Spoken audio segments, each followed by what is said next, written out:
many Panthers being lost in this fashion. Nevertheless, the 75mm gun was shown to be highly effective, destroying T-34s at 3,000 metres. As the production tempo increased, more Panther battalions were being raised and hastily deployed to combat the growing power of the Red Army, which, having wrested the military initiative at Kursk, was in the months after the battle pushing the Germans back all along the southern part of the front. By October, there were 5 Army and SS Panther battalions in action in Russia, with others coming on stream in November. The furious pace of operations and continuing technical problems led to high losses, and of the total of 841 Panthers deployed to the Eastern Front in 1943, only 80 out of an available 217 were actually operational on December the 31st, some 624 machines having been lost in combat since July. Nevertheless, it was only in March of 1944 that Guderian declared the Panther fully combat capable. Throughout the winter of 1943-44, the Red Army launched a series of hammer blows against Army Group South, whereby the German lines were frequently breached. The Panzer divisions found themselves in the role of fire brigades, rushed from one point to another to contest each new Soviet breakthrough. Extemporized battle groups comprised of elements from different units, with integral all-armed support were often raised to deal with such contingencies. One such was Heavy Panzer Regiment Becker, which had 47 Panthers and 34 Tigers, and was employed as the point of an armoured relief column assembled in early February 1944 to punch a corridor through to 60,000 German troops encircled around Cherkassy. Mid-March 1944, 4 Soviet rifle divisions, supported by a number of tank units, encircled the German battle group under the command of SS Gruppenführer Herbert Giller in the town of Kovel, a major rail centre for European Russia and of great strategic importance to both sides. A relief force was assembled by the Germans, which included elements from the 4th Panzer Division and was led by a company from the Panther Regiment of the 5th SS Panzer Division Viking under the command of Obersturmführer Nicolaus Lech. The German attack was hampered by the boggy ground that surrounded the town and which made for excellent defensive cover for the Soviets. The only firm ground available to the Panthers lay on the upraised railway embankment which led into Kovel. At 0400 hours on the 30th of March, Nicolaus Lech advanced along the embankment with 9 Panthers, but then almost immediately lost 2 to mines. The mines were cleared by following infantry, but it was not until the evening that the Panthers finally broke into the town to strengthen the defenders. For his leadership, Nicolaus Lech was awarded the Knight's Cross. A number of Panthers had been abandoned along the embankment, victims of mines and Soviet anti-tank fire, including this Befehlspanther, or Command Panther, identifiable by the second aerial mounted on the rear of the hull. After the battle, the Germans used captured Soviet prisoners to help recover the knocked-out Panthers, most of which were repaired and returned to service. Also recovered were the bodies of the dead crewmen, who had been so rapidly interred in the sandy soil between the railway lines alongside their abandoned charges.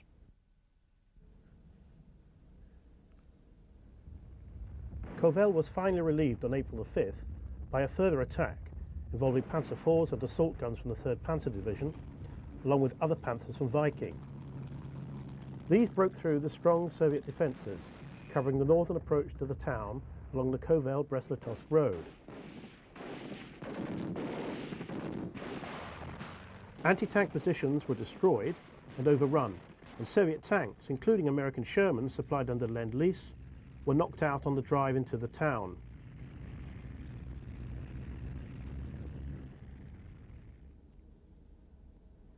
At the end of August 1944, the Soviet summer offensive had all but destroyed Army Group Centre and carried the Red Army to the borders of Poland. It was here that a propaganda company film team recorded footage of heavy fighting as the Germans desperately attempted to halt the Soviet drive westward. By this stage of the war, Waffen-SS units were given particular prominence when filming, and on this occasion the PK team have focused on a localized counterattack by the 5th SS Panzer Division Viking. Under the command of Sturmbannführer Maedres, elements of the Panther Battalion, supported by Panzer IVs, deployed to attack an advanced Soviet armoured unit of T-34-85s and JS-2 tanks that have occupied a number of nearby villages. Fire is opened on the Soviet positions by Vespa and Hummel self-propelled guns. The Panthers begin to move towards the target using their speed to move rapidly from one fire position to the next. Grenadiers then follow up in their armoured half-tracks, ready to mop up Soviet infantry in advanced positions. Panthers engage Soviet armour, while the Grenadiers move forward to flush out other Soviet infantry that have gone to ground in the cornfields.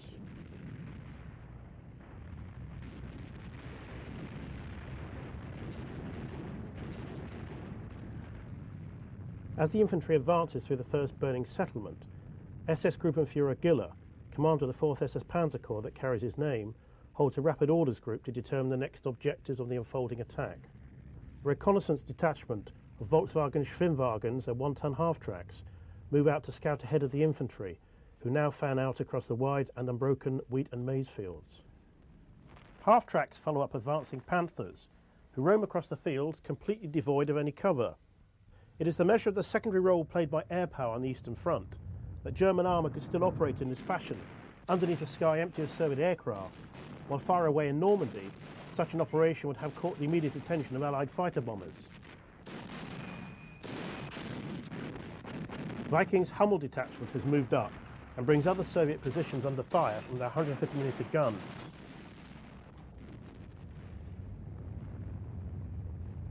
Panther commanders now scan the next village to determine targets and tactics.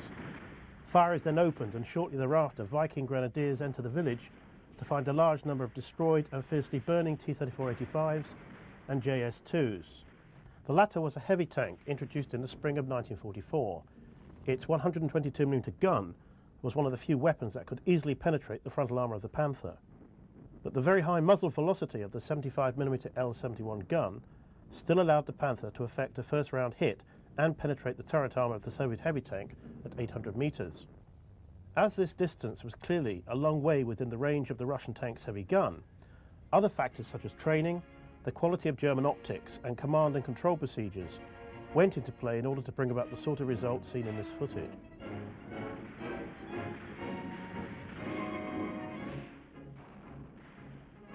Even though German armoured units continued to inflict heavy casualties on the Soviet tank arm, they were never enough to dent the immense numbers being turned out of Soviet factories to replace them.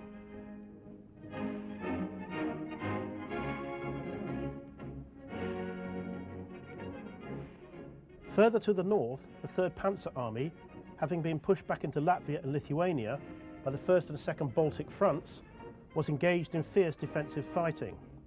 Panther battalions fought alongside Tiger companies, and the footage even gives a glimpse of a couple of surviving Panzer IIIs and early Mark IVs. The limited counterattacks being undertaken by these German units, though successful in eliminating local breakthroughs, had no impact on the wider picture. Soviet pressure continued to build, and within a matter of weeks, 3rd Panzer Army was fighting in East Prussia, with 16th Army holed up in Kurland. Nevertheless, in the tank battles fought by Panther crews, there must have been many occasions when others did what this crew is doing, acknowledging their good fortune and offering up thanks to Krupps for the effectiveness of their armour plate. On the 6th of June 1944, the long-awaited Allied invasion of Europe took place with virtually unopposed landings on the coast of Normandy. Under a massive air umbrella, the Allies managed to land 150,000 men and 500 tanks by day's end. Rommel's insistence that the invasion could only be defeated on the beaches vanished in the absence of a strong panzer force in proximity to the Normandy coast. This in turn the consequence of a squabble within the high command in the west as to where the panzers should be stationed, as well as reflecting the long-held view that the Allied landings would take place in the Pas-de-Calais. Even after June the 6th, Allied misinformation would continue to reinforce the German belief that another landing was expected in that region. Even before D-Day, and certainly thereafter, Allied air power was employed to paralyse the movement of German traffic on the ground, with the Luftwaffe long swept from the skies in France. Once ashore, the Allied task was to reinforce the lodgement area, bringing over forces from England as soon as possible, so as to build up Allied strength to combat the inevitable German reinforcement in Normandy. German attacks on the 6th had been cursory.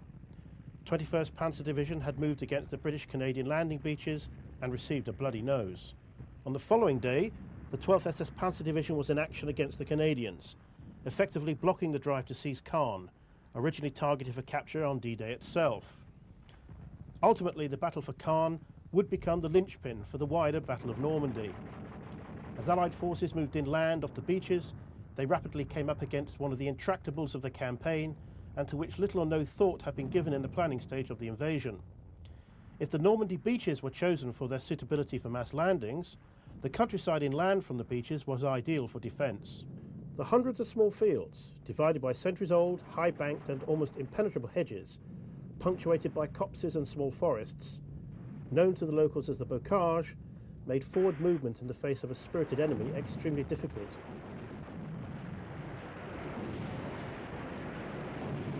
The Allied air campaign to halt the daylight movement of German reinforcements to Normandy, especially by the Panzer divisions, is no better illustrated than by reference to the travail of the Panzer Lehr Panzer Division. As one of the most powerful armoured units in France, it was ordered to make for Caen on the 6th of June and travel in daylight. Due to the constant bombing and strafing from Allied aircraft, the forward units did not arrive until the 8th, and the division was not fully in place until some days later.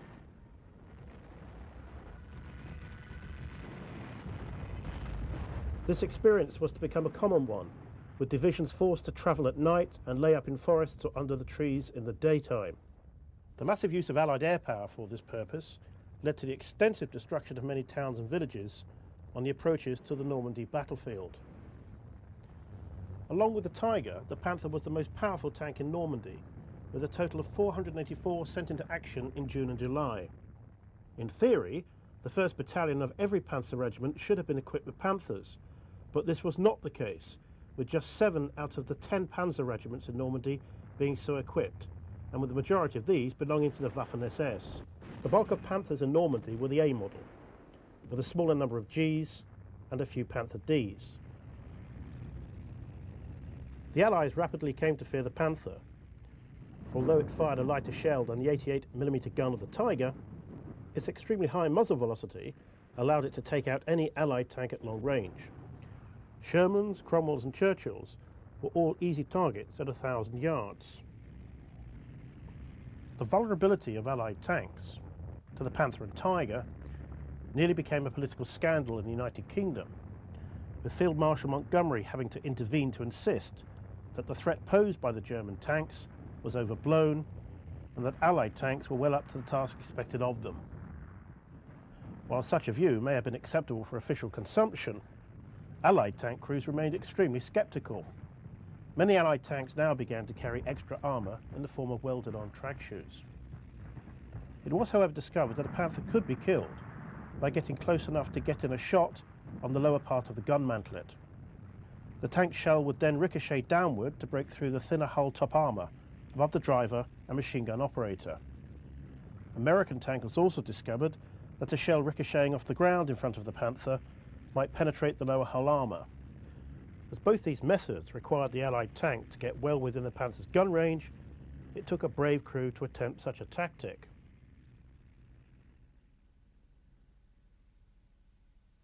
Only the Sherman Firefly, a conversion undertaken by the British, whereby they replaced the low-velocity, short-barrelled 75mm gun of the Sherman with a modified version of their own 17-pounder anti-tank gun, gave the Allies a tank that could penetrate the 80mm frontal armour of the Panther at combat ranges.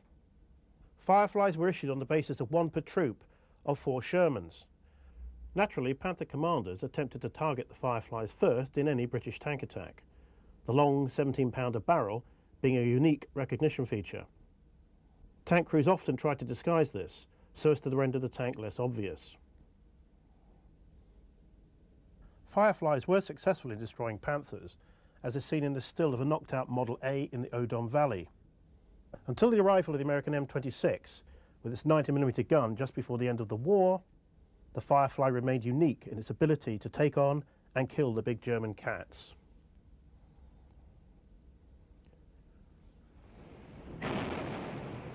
Even Panthers could not withstand the mighty explosive power or blast effect of the heavy shells lobbed inland onto German positions with unerring accuracy by the heavy guns of naval vessels lying off the Normandy coast.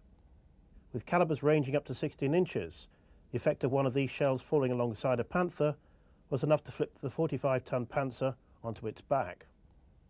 Movement of German armour was very often targeted by such means, with similar results. Fighting among the hedgerows was very much the opposite of the conditions for which the Panther was designed. The difficulty in moving in daylight meant that tanks in effect functioned as mobile pillboxes. In such circumstances, the smokeless powder and very low muzzle flash of the Panther made it difficult to spot to oncoming Allied armour. Throughout the fighting in Normandy, most footage shows Panthers very heavily camouflaged, with masses of foliage covering the machines. Indeed, the skillful provision of such became quite literally a matter of life and death for all Panzers in Normandy.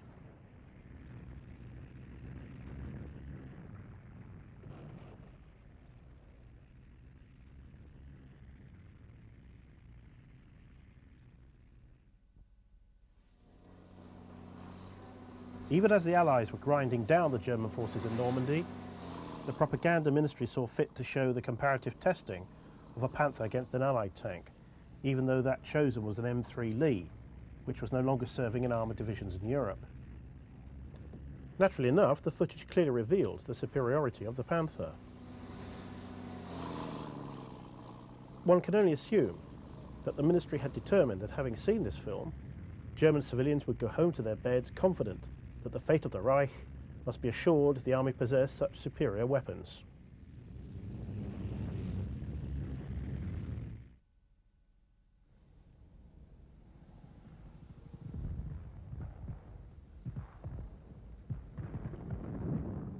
German veterans of the Normandy campaign always recall to their horror the overwhelming impact on ground operations of Allied fighter bombers. In particular, the RAF Typhoon, which carried 8 60-pound rockets, had an explosive power that could defeat even a Panther. Although only a single battalion of the Jagdpanther served in Normandy, it made a very singular impression. Designed as a heavy tank destroyer, employing the Panther chassis, the Jagdpanther mounted a version of the 88mm Pak-43 heavy anti-tank gun that also equipped the Tiger II heavy Panzer, which saw service in Normandy. The 88mm Pak-43 had been employed by the Army as an anti-tank weapon since 1943. Although large, heavy and cumbersome, its very high muzzle velocity was able to defeat any known Soviet and Allied tank at ranges of up to 3,000 metres.